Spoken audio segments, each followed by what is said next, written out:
Здравствуйте, меня зовут Сергей, фамилия моя Крокодилов, я из города Владивосток. Сегодня 3 июля, сегодня уезжаю домой. Но прежде чем уехать, я очень хотел бы вам буквально в двух словах рассказать и показать лучший университет нашей страны. Это МГУ. МГУ имени Ломоносова. Мне пришлось проделать путь от станции в университет, вот так пройтись по этой дорожке сюда, потом спущусь к Лужникам и так далее, и так далее. Вот он, самый главный университет. Надо ли говорить, сколько ученых вышло из этого института? Их было очень много. И много из них работают не у нас, к сожалению. Тем не менее.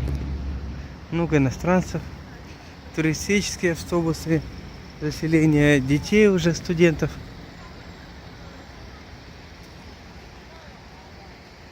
В общем, все, что я хотел бы вам показать. То, что касается МГУ.